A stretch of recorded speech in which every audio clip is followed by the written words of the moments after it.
Welcome to the first of many installments that are going to be covering my MAME pre-configuration project. Now this project will be covering what I consider to be two of the most important aspects of MAME when it comes to getting these games working and controlling correctly. And that's of course button layout and getting all of these games fixed up in their test menus and dip switches. So for the most part, MAME doesn't do a bad job at auto-configuring your controls, but it's not perfect. And sometimes it will completely miss assigning an input that you really want to be using. So what I'm doing is going through MAME platform by platform and pre-configuring these controls on a per game basis. No general controls here. And this is being done for twin stick analog controllers exclusively. So all mouse and keyboard inputs have been removed unless it's a light gun game. And also any inputs that are surplus to our requirements have also been removed. So only the necessary inputs are included in the configuration files. And these configuration files are completely idiot-proof, with every single input being accounted for, so your main configuration won't step in and override anything. Now, I don't just set whatever inputs and move on to the next game. Each individual game is fastidiously tested, remapped, and then tested again. And sometimes it can take up to an hour and a half to research and figure out what is going on with a particular game's input system. Also, I go the extra mile and provide button layout images for every single game, so you're never going to be lost with controls, and you can use these for your front ends, your pause menus, or just for reference. So I also want to quickly cover why test menu and dip switch calibration has also been done. For some of these MAME games, adjustments need to be made to both before the game will even work. And you wouldn't believe the amount of stuff that is just left off by default. Things like 2 player modes, additional characters and cars, and other unlockable content. There's even different input methods that can be activated that are better for controller usage. And aside from that, there's an entire world of weird and wonderful stuff in these menus. So these need to be explored to make sure that we're getting the most out of these games. And with this project, as standard, if a game has unlockable content, it has been unlocked. Even if that unlockable content is behind an engineer's code, a game completion, or on a time release. Some games will still need the use of cheat codes to be able to get to its unlockable content, and you'll need to do that every time you want to access it, but I provided those cheat codes in my documentation. One thing I do need to mention is that all of this is being done on a one game, one run basis with parents taking priority, except in situations where that is not applicable.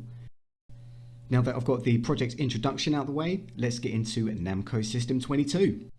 There are 17 games available for Namco System 22, and all parent versions have been configured and are working, except for Dirt Dash, where the parent version is marked as not working, so I've configured the World English speaking version instead. The current state of emulation as of recording, which is MAME version 0.253, is playable but not perfect.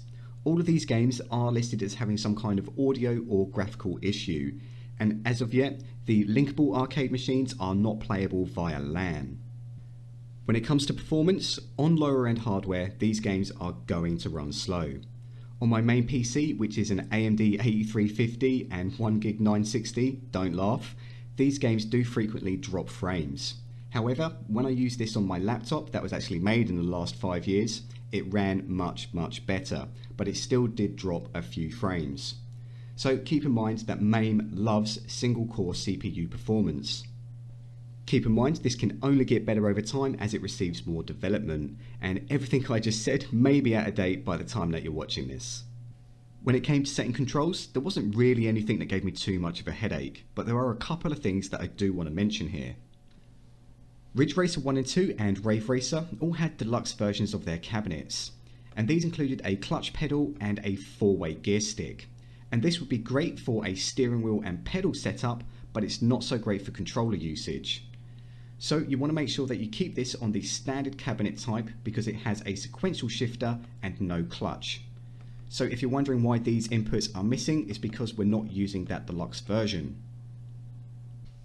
Alpine Racer 1 and 2 and Alpine Surfer use skis or snowboard for their controllers, and you used to be able to swing these left and right, but you could also tilt the skis or snowboard to cut into the snow and turn harder.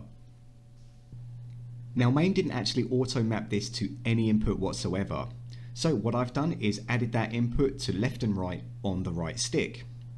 So if you push the right stick in the same direction as the left stick when you're turning, you'll turn harder.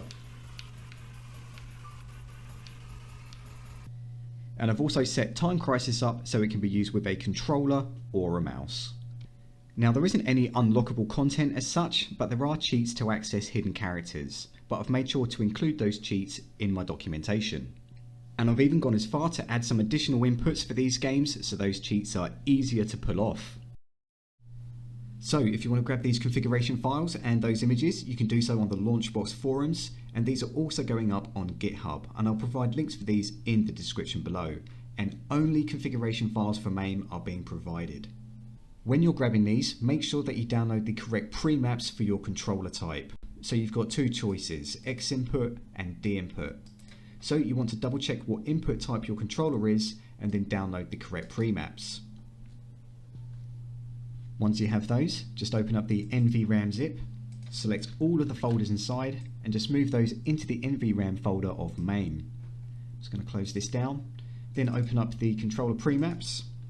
Select all of these inside here and then move those over to the config folder of MAME. And that's it, that's everything configured.